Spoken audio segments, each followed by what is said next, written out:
오늘 말씀은 레위기 20장 말씀인데 레위기 20장도 레위기 전체 주제와 밸런스를 맞춰가지고 이게 무슨 말이냐면 하나님께서 이스라엘 백성들에게 거룩함을 요구하십니다. 그리고 레위기 20장에서도 그러한 주제와 함께 결을 같이 한다라는 것을 알 수가 있는데 7절부터 8절 말씀 한번 보시면 7절 8절 말씀 보시면 이런 말씀이 있죠. 너희는 스스로 깨끗하게 하여 거룩할지어다. 나는 너희의 하나님 여호와이니라. 너희는 내 규례를 지켜 행하라. 나는 너희를 거룩하게 하는 여호와이니라 라고 이야기하죠.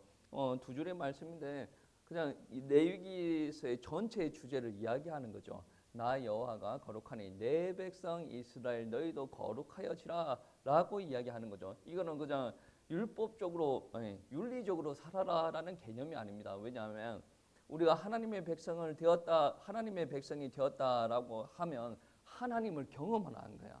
이전에는 몰랐지만 하나님을 경험하고 우리 성령님께서 우리에게 들어오시니 예전에는 그렇게 살 수는 없어요. 인간이 최선을 다해서 착하게 살면 윤리적으로는 될 수가 있는데 거룩하게는 살 수가 없어요. 근데 하나님의 영이 우리 가운데 들어오시면 우리가 그때부터 거룩하여질 수가 있다라는 거예요. 뭐 착하게 산다 그 정도 수준이 아니죠. 세상과 구분되어서 살 수가 있다라는. 세상이 아무리 옳고 그름을 이야기한다라고 하더라도 하나님께서 말하는 옳고 그름을 따라 우리는 살 수가 있어요. 우리는 이 땅에서 살아갈 때 윤리적인 기준으로 따라서 살아갈 수가 있는데 우리는 하나님의 기준을 따라서 살아갈 수가 있죠. 근데 분명히 하나님의 기준으로 따라서 살아가면 망할 수밖에 없는 그런 상황이 벌어집니다. 그런데 결코 망하지 않습니다. 여러분 다 아시지 않습니까? 모세가 애굽으로 다시 들어갈 때 망해야 되잖아요. 죽어야 되잖아요. 그래서 모세가 두려워하지 않습니까? 근데 하나님은 절대 두려워하지 않아요. 그 세상 가운데 모세를 구분하여 주시고 또 모세를 통해서 이스라엘 백성들을 건져내시는 역사가 일어나죠. 그리고 다니엘의 세 친구 사드락, 메삭, 아벳느고가 있습니다. 그들이 바벨론에서 이제 신상에서 절을 해야 되는 입장에 처해져 있습니다. 왕이 절을 하라고 했어요. 절을 하지 않으면 불가운데로 집 던져서 다 죽여버린다라고 해요. 그러면 절을 해야 됩니까? 말아야 됩니까? 절을 안 해버리면 걔네들은 그냥 죽어서 망해야 되는 그런 그림이지 않습니까? 근데 하나님께서는 그들을 불꽃 가운데 들어갔을 때도 지키시는 하나님. 우리 하나님께서는 우리에게 계속 인간의 기준으로 바라봤을 때는 말이 안 되는 이야기를 하죠. 아브라함에게는 독자 이삭을 드리라라고 이야기하죠. 이 말이 안 되는 이야기를 계속 하시는데 그 말씀에 순종을 하고 나아갔을 때 하나님께서 일을 하신다.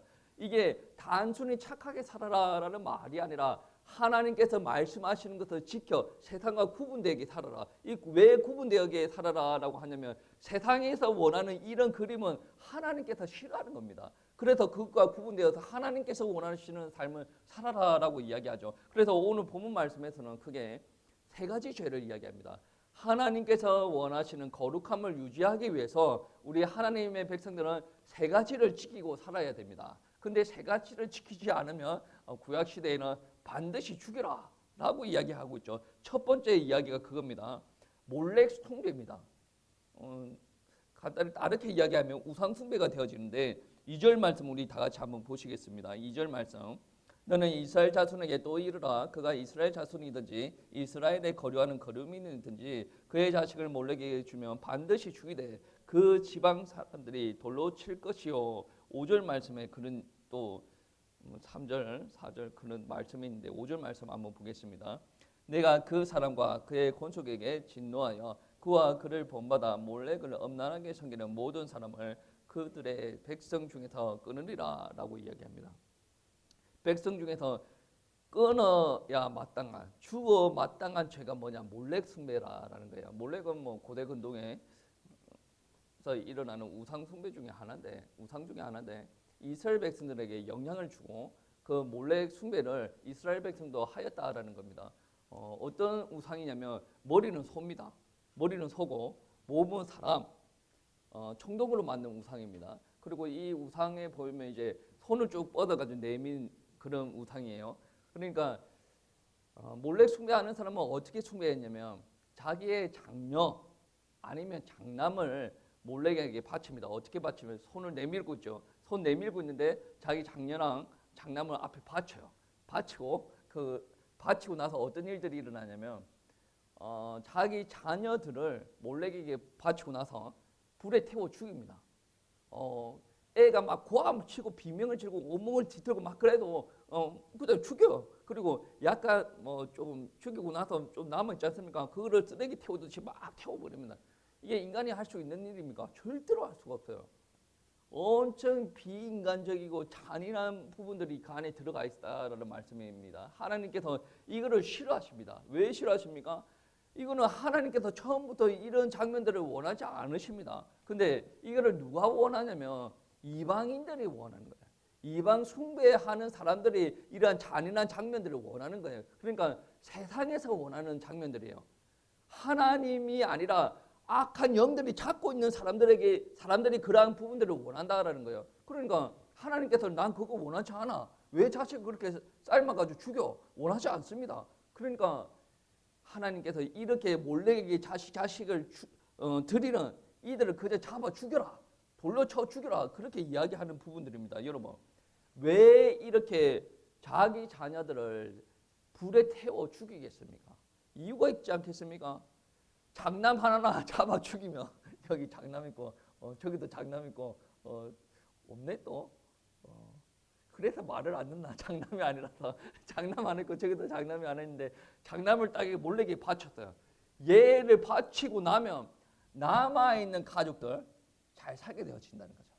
남아있는 사람들의 인생이 성공 궤도로 올라간다는 말이에요. 그거를 기대하고 하나 희생하고 우리 나머지 잘 살자 그런 거예요. 그래서 이제 잡아 죽이는 건데 여러분 한번 생각해 보세요. 누가 우상숭배하면서 자기 새끼를 죽이는 경우가 있겠습니까? 오늘날 이런 일이 없죠. 오늘날은 이런 일이 없는데 어떻게 조금 생각해 보면 이와 비슷한 일이 생기죠. 우상한테 자기 자녀들을 바치는 일이 생깁니다. 제가 종종 이러한 이야기를 듣는데 육신을 가지고 있는 부모는 자식이 잘 되어지기를 원하죠. 공부를 잘해서 서울대학교 가기를 원합니다. 그래서 제가 들을 때 어떤 이야기까지 들었냐면 초등학교 고학년이면 몇 학년분이죠? 4학년부터 부모가 교회 오지 마. 교회 다니는 부모예요. 자기는 교회 가고 애들 유치원 그리고 초등학교 저학년 다닐 때까지 학교 옵니다. 그리고 나서 부모가 4학년부터 오지 마라고 이야기합니다. 왜? 공부해야지. 교회 오는 시간 아껴가지고 공부해야지. 이런 부모들이 있습니다. 이런 부분들을 보고 우리가 몰래에게 자녀를 바치는 거야. 공부 잘해가지고 좋은 대학교 가야 되고 세상적으로 성공을 해야 돼요. 근데 누구를 바치는 거예요? 그 세상 성공 앞에 누구를 바치는 거예요? 자녀를 바치는 거예요. 엄청 잔인한 이야기예요. 이게 자녀가 구원을 받아야 되고 하나님의 말씀으로 살아나야 되는데 그의 영혼은 관심이 없어요. 그냥 갖다 바치는 거예요. 세상적인 권력, 돈, 성공한테 자녀를 갖다 바치는 거예요. 이거 아주 잔인한 거예요. 근데 부모들은 그거를 몰라. 내가 볼 때는 부모들이 아마 은혜가 안 들어간 사람인 것 같아요. 그냥 교회 성경책 배달하는 사람들도 있을 테고 자기는 구원 받았다라고 할 수는 있겠지만 그렇게 은혜에 대해서 크게 사모하지는 않는 사람인 것 같아요. 그래 놓으니 애들한테 말씀 가장 잘 들어갈 수 있는 3, 4, 5, 6학년 때 교회 가지 말라는 거죠. 왜? 말씀 가장 잘 들어가는 그 순간에 세상적인 공부도 잘 들어가거든. 그러니까 부모가 뭐합니까? 판단하는 거죠. 너는 지금 교회 안 오고 지금 공부할 때야. 그렇게 해가지고 서울대나 하버드나 뭐 예일 가면 뭐 할 겁니까? 하나님이 안 믿어주는데. 여러분 하버드에서 자살하는 사람은 엄청나게 많은 거 알고 있습니까? 하버드는 40 전에는 박사학위 거의 안 주는 걸로 알고 있어요. 박사학위라. 왜 안 주냐면 50대에서 박사학위 받는 사람이 있대요. 그냥 엄청 획기적인 막 이런 이론 아니면 하버드에서는 다 컷을 시켜버린대. 새로운 거 가져가면 이거 안 돼. 일부러 컷 시키는 경우도 있답니다. 그러면 자기는 자기 집안에서 엄청나게 공부 잘한다고 생각하고 미국까지 유학 와서 하버드 가가지고 하버드에서 박사학위를 하는데 40대 중반 되어서 박사학위가 아직까지 안 나와. 인생이 길어봤자 뭐 몇 년이 됩니까? 근데 공부하는데 45년, 50년까지 버텼어요. 이거 어디 가지고 교수나 할 수 있겠습니까? 그러니까 못 매달은 거죠. 근데 하나님을 믿는 사람들은 생각을 하겠죠. 하나님이 이거를 계속 이어가도 되는 문제입니까? 안 되는 문제입니까? 내 일평생 하나님 앞에 귀하게 쓰임 받고 싶은데 이 공부를 계속 해야 됩니까? 말아야 됩니까? 하나님 앞에 물어보겠지. 하나님께 하라 그러면 하는 기고 하나님께 다 하지 말라 그러면 안 해, 안 해도 되는 거 아니겠습니까? 굳이 그 박사학위 따가지고 뭐 할 겁니까? 아니 하나님 일평생 이게 하나님 앞에 귀하게 쓰임 받아야 되는데 내가 이렇게 합니다. 하나님 어떻게 할까요? 예배 드리면서 기도하면서 하나님께 응답하시는데도 가면 될 거 아닙니까? 그렇게 해야 목을 안 매는 거지. 그게 뭔 말입니까? 하나님 믿는 사람 아니에요. 근데 어릴 때부터 너는 예배 오지 마. 너는 그냥 공부만 해. 그러면 나중에 완전 애들 베리게 된다는 거예요. 이런 경우도 있죠. 우리가 돈이 너무 없어. 하나님께서 원하시는 모습보다 조금 틀어서 이렇게 살면 돈이 좀 벌어질 텐데 막 그러한 경우가 있고 때에 따라서는 자녀가 결혼을 했어요. 저는 누차 강조하고 싶은 것은 여러분 자녀들 불신교는 정말 시키지 마세요. 제 생각에는 불신교는 시킬 바에는 혼자 있는 게 차라리 더 나을 수도 있다. 왜 그러냐? 남자, 여자 잘못 만나가지고 일평생 고생하는 것보다 혼자 신앙생활 잘해가지고 하나님 앞에 귀하게 쓰임 받는 것도 나쁘지 않다라고 생각이 됩니다. 이거는 제 비혼주의자 아니에요.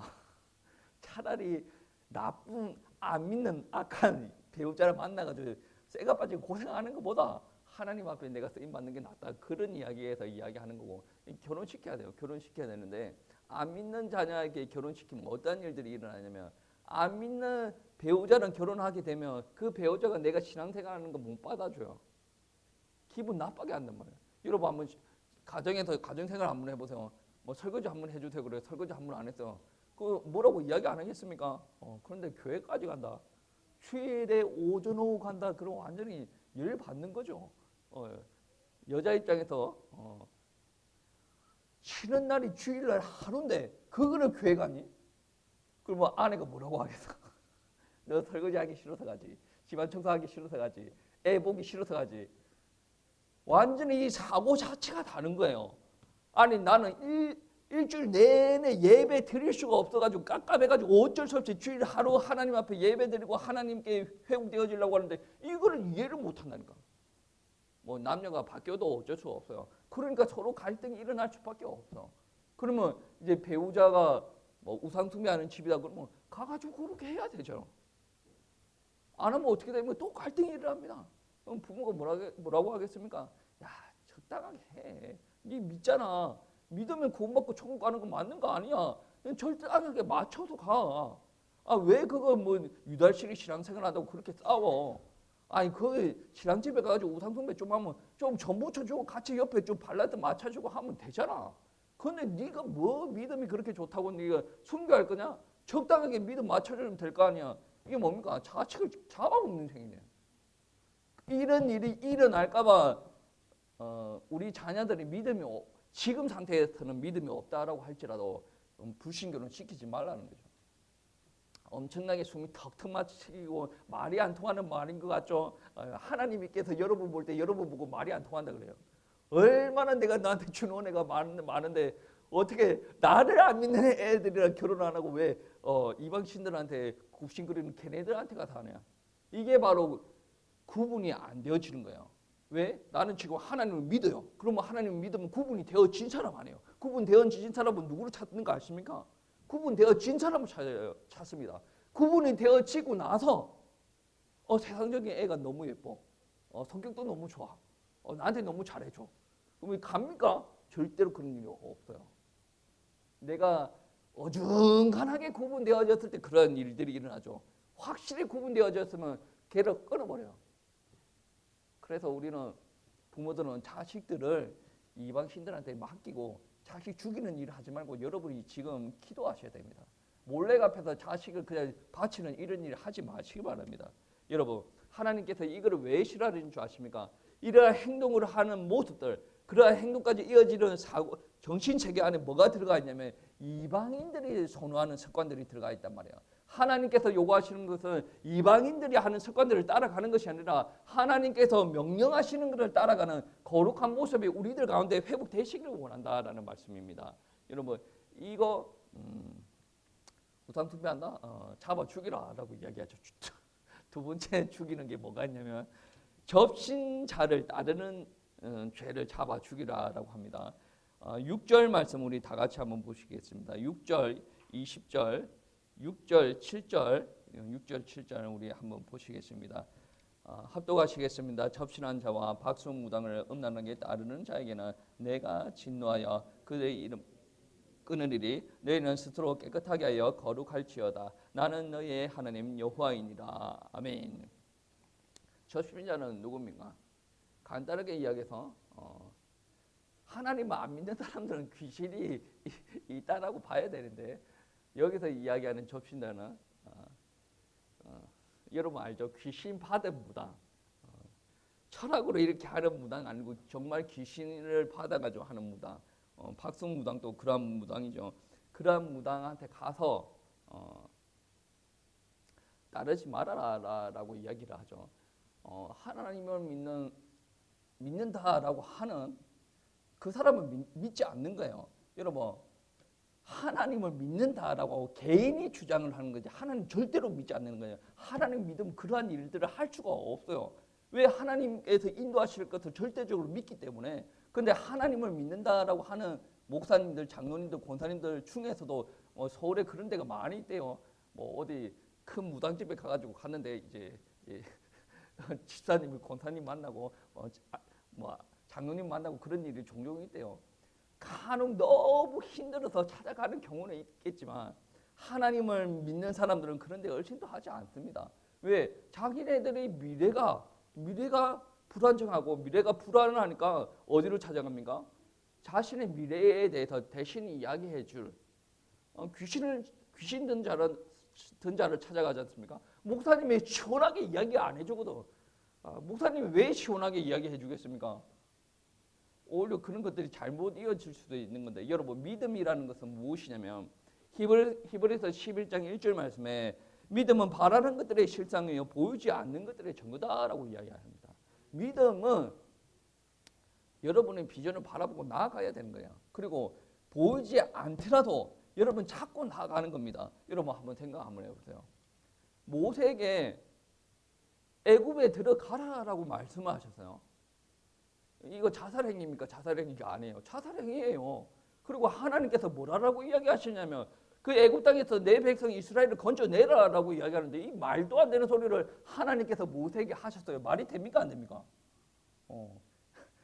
믿음으로 이야기하면 말이 되는 거고 믿음이 없이 이야기하면 절대로 말이 안 되는 거야. 들어가면 내가 그 전에 끄집어 내기 전에 내가 죽게 될 것이고 안 죽게 되어진다고 해서 안 죽게 되어졌다라고 해서 절대로 꺼집어낼 수가 없어요. 바로가 어떤 인간인데 절대로 안 보내줄 거란 말이에요. 그 과정 중에 우리가 성경책에 보면 10가지 재앙이 있죠. 10가지 재앙이 있는데 모세의 입장에서 보면 미디안 광야에서 하나님께서 내 백성 이스라엘을 건져내라 라고 이야기할 때 모세의 입장이 어떻겠습니까? 하나님의 말씀이라는 것은 인정이 되어집니다. 근데 내가 들어가서 굳이 내가 이스라엘 백성을 건져낼 필요가 있냐? 없다라는 거죠. 왜? 나는 80세까지 여기서 잘 먹고 잘 살았는데 왜 지금에서야 이렇게 하냐? 내가 40살 때 하나님 앞에 믿음을 드리고 내 나름대로 의분을 드러내가지고 하나님 앞에 일을 하려고 했을 때 하나님께서 그때 말씀 안 하시고 왜 다 늙어 나한테 그렇게 이야기하시는데요? 하나님 앞에 이야기해버리면 한 대 맞겠죠? 뭔 말이에요? 안 보이니까 그런 소리 하는 거예요. 근데 보이지 않더라도 믿어지면 어떻게 됩니까? 가는 거죠. 하나님께서 다 보여주고 이거 해라, 보여주고 이거 해라, 보여주고 아닙니다. 믿음은 보여주지 않고 말씀으로 던져주고 하나님 오는 거예요. 그래서 세상 사람들은 뭡니까? 안 믿어지니 우상을 만들어 놓고 보고 기도하는 거야. 우리 하나님은 뭐예요? 안 보여주고 말씀으로 이야기하시는 하나님 아닙니까? 말씀에 순종을 하였을 때 하나님께서 순종한 백성들에게 역사를 일으키시는 하나님 아니에요. 세상의 신과 하나님은 완전히 결이 다른 하나님 아니겠습니까? 이들을 왜 자꾸 만듭니까? 안 믿어지니까 만드는 거고, 우리 하나님은 만들지 말라고 자꾸 이야기하는데, 하나님을 믿는 사람들도, 믿는다라고 하는 사람들도 안 믿어지니까 뭔가를 계속 만들려고 하는 거 아니겠습니까? 여러분, 안 믿어지니 예언하는 은사 받은 사람들 중에 예언하는 사람들 있죠. 예언하는 사람들, 찾아가는 사람들이 있어. 뭐 나쁘지 않다라고 봅니다. 그런데 많은 사람들이 예언하는데 그들 중에 많은 말을 하는 사람이 몇 명이나 있겠습니까? 제가 얼핏 보기에는 사기 치는 사람들도 좀 있는 것 같더라고. 근데 그 사기 치는 사람들의 말을 믿고 따라간다? 예언이라는 것은 하나님께서 준 거예요. 하나님께서 준 건데 사기 치는 사람들이 예언이라고 거짓말 치고 가버리면 어떻게 됩니까? 인생 쪽나는 거 아니겠습니까? 그리고 바울이 사역을 할 때 바울이 예루살렘으로 가겠습니다라고 했는데 한 두세 명이 그때 예언을 하죠. 당신 가버리면 잡힙니다. 가지 마세요. 그 예언이 틀렸습니까? 맞습니까? 틀렸어요. 맞는 예언이죠. 근데 바울은 어떤 마음으로 갔습니까? 잡히는 거 알아. 잡히는 거를 인정해. 하나님께서 그 예언하게 하신 거 인정해. 근데 나는 어디까지 봐야 됩니까? 로마까지 바라봐야 될 사람 아니에요. 그리고 기도하면서 예루살렘에서 잡혀가지고 재판에서 총독이 너 죄 없어 그런데 그때 당시에는 로마 시민권자들은 내가 재심을 신청을 하면 가이사 황제 앞에 가야 되는 거예요. 근데 바울이 로마 시민권자 아니겠습니까? 죄 없다 그냥 나가라라고 해도 야가 내 재심해가지고 로마까지 가겠다면 그렇게 가는 거예요. 예언이 모두 다 나쁘다 그런 말을 하는 게 아니라 예언이 맞아요. 하나님께서 하신 예언은 맞습니다. 사람 세우기 위해서 그렇게 하는 예언이 맞습니다. 그거보다 더 은혜스러운 게 뭡니까? 내가 하나님 앞에 믿음 드리는 거예요. 설령 그렇다라고 할지라도 하나님의 사역들을 위해서 나는 내 일생 하나님 앞에 드리겠습니다. 이게 더 귀한 거 아니겠습니까? 아니 여러분 예언 그거 하나 때문에 여러분 인생이 좌지우지 되어지고 물론 뭐 바울이니까 그렇게 순종을 했겠지만 만약에 예언한 사람들이 가면 잡힙니다라고 이야기했을 때 바울이 또 안 갔으면 안 간 데는 또 귀하게 쓰임 받았겠죠. 저는 그렇게 생각합니다. 그런데 가장 아름다운 게 그렇게 해서 로마까지 가는 게 가장 아름다운 게 아닌가라는 생각이 듭니다. 믿는 사람들 안에서도 이 예언이라는 것은 점검이 되어지고 말씀으로 계속 그러한 일들이 일어나야 되는데 이 믿는다라고 하는 사람들이 귀신 앞에 가가지고 이거 어떻게 되겠습니까? 개척을 어디에다가 하면 되겠습니까? 선교를 어디로 가야 되겠습니까? 내 이름이 좀 이상합니까? 그러면 어떻게 고쳐야 되겠습니까? 그거를 묻고 앉아있으니 엄청나게 답답한 노릇 아닙니까? 그거 누구한테 물어봐야 돼요? 굳이 그거를 묻고 싶으면 하나님 앞에 물어봐야 되는데 내 새끼가 다른 부부한테 가서 물어보고 자존심 상하는 거 아니에요? 하나님께서 우상 숭배를 제일 싫어하는데 그 우상을 잡고 있는 귀신들한테 가가지고 물어본다. 하나님께서 제일 싫어하는 일 아닙니까? 그래서 쳐 죽이라라고 이야기합니다.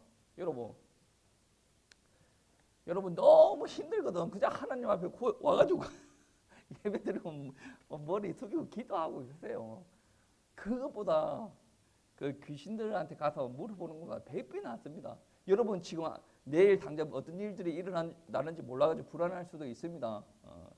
여러분이 하나님의 언약 안에 하나님의 말씀을 굳게 붙잡고 있다라고 한다 그런다면 내일 당장 어떤 일이 터진다고 해도 여러분 인생이 망하지 않습니다. 하나님께서 붙드신다라는 말씀이 되어집니다.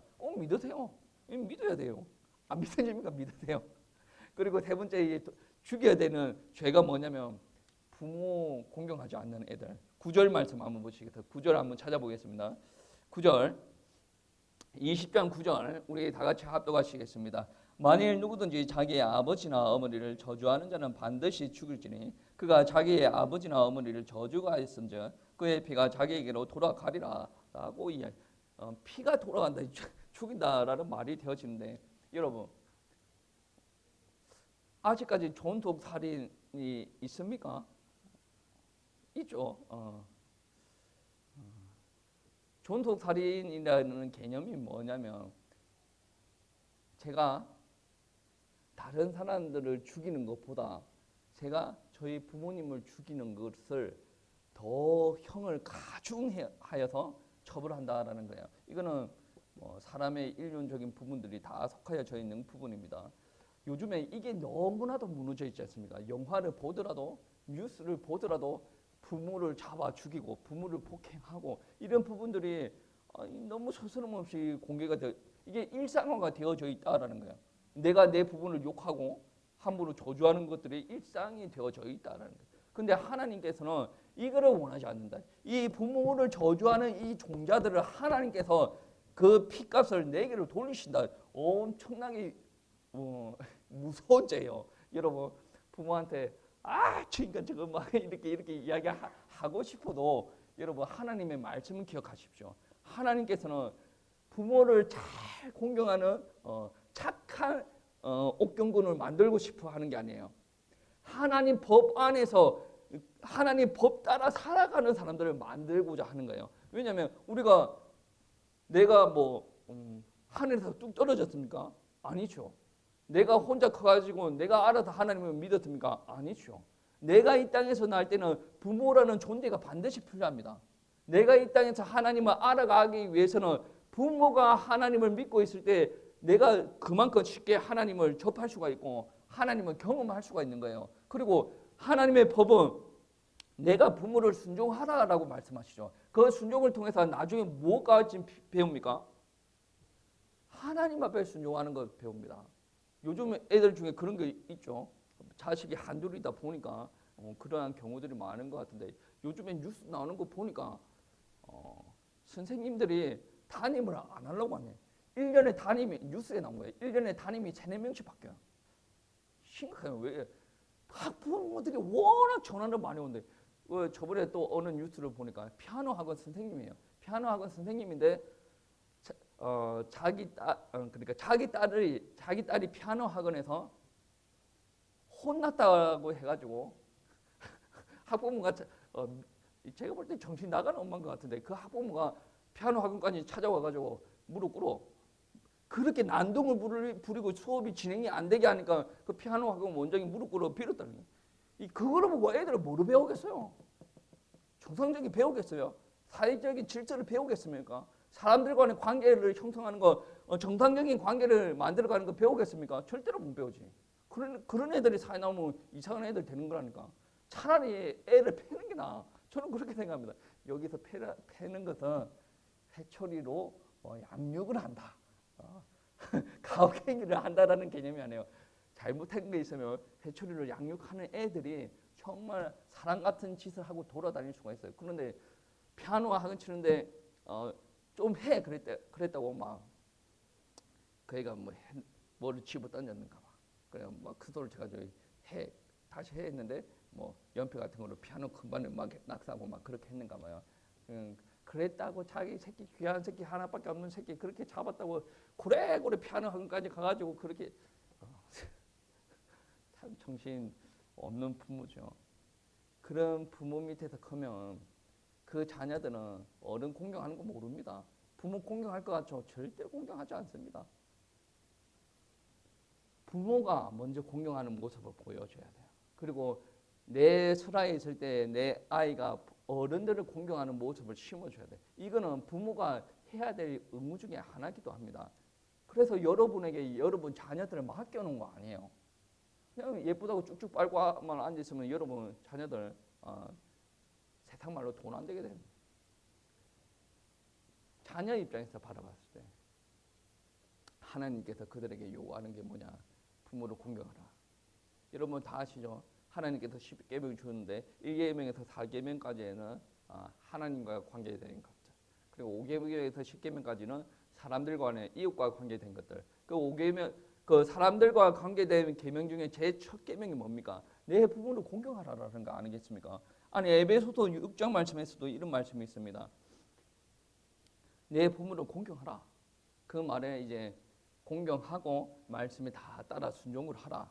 그 말이 포함이 되어져 있고 6장 3절 말씀에 에베소서 6장 3절 말씀에 이로써 내가 잘되고 땅에서 장수하리라 라고 이야기를 하는 겁니다. 하나님께서 약속한 첫 계명이다 그러죠. 네가 잘 지키면, 부모를 잘 공경하면 내가 이 땅에서 네가 성공하고 부하고 장수하게 해줄게. 그 반면에 오늘 말씀에 어떻게 이야기합니까? 저주하면 핏값 나한테 준다. 얼마나 살벌합니까?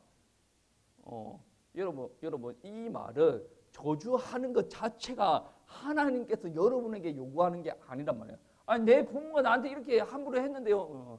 그러니 그때 여러분이 하나님께서 원하는 거룩의 모습이 말씀에 순종을 하면 더 거룩한 모습이 드러난다는 거예요.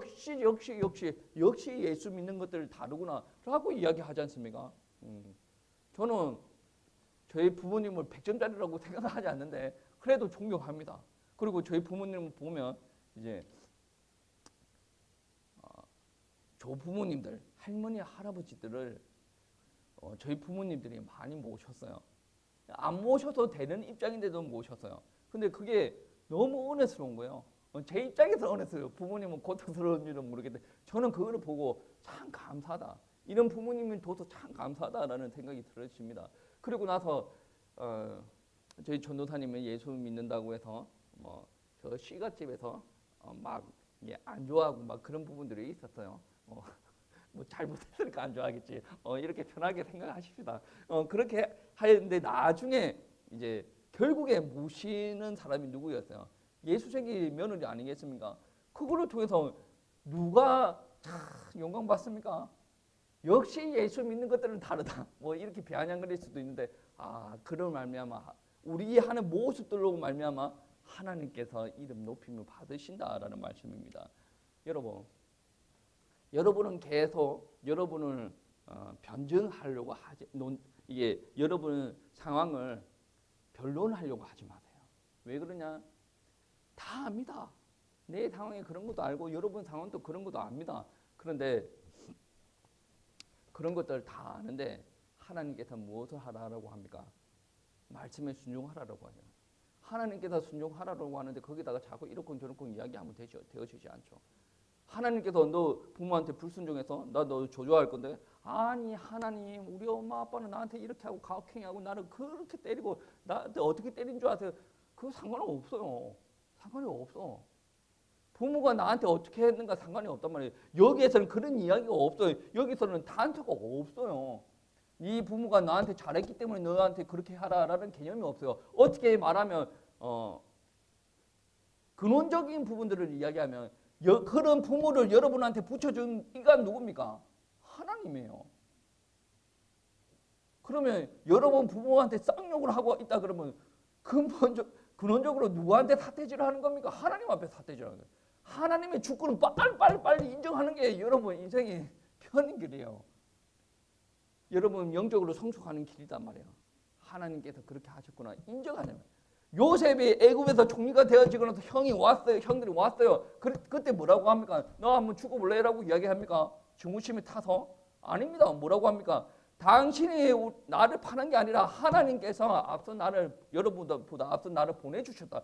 하나님의 주권을 인정하는 거예요. 이 율법이 부모를 공경하라라는 이 자그마한 율법인 것 같아도 이 안에 하나님을 인정하는 부분들이 들어가 있단 말이에요. 여러분 인정하셔야죠. 이 땅에서 여러분 만족시키는 부부가 누가 있습니까? 없죠. 저보고 부모님 만족합니까? 아까 전에 뭐 좋아한다며 그 말고 만족하냐고 한번 물어보세요. 고단히 부모님 만족하는 거 물어보라니까. 뭐 부끄러워가지고 저 만족 안 해요. 만족 안 한다니까. 이게 저주입니까? 저주면 안 되는데 만족 안 한다니까. 그래도 목사님은 그렇고 그렇지 참 말 안 통하네. 내가 만족 안 한다니까. 만족 안 하면 공경이 되어집니까? 그거와 별개로 하나님께서 공경하라고 이야기하니까 하나님의 뜻을 의지하고 나아가는 거 아니겠습니까? 어디 가서 소문내지 마세요. 목사님 부모님 만족 안 하... 말이 그렇다는 거예요. 여러분 오늘 말씀의 세 가지 번째 우상숭배, 접신하는 사람들, 부모 공경 이런 부분들 이거를 통해서 하나님이 영광 받으신대요. 근데 이거 하지 않으면 쳐 죽인대요. 이거를 만약 이런 범죄를 저지르면 쳐 죽인대요. 여러분, 이거를 통해서 여러분이 하나님의 성품을 드러내는 거예요. 이거를 통해서 여러분과 하나님이 동행하심을 드러내는 거예요. 그러면 여기에 떠나져 있는 사람들한테 아무리 열심히 신앙생활을 한다고 해도 하나님께서 역사 안 하시는 게 다르게 이야기하면.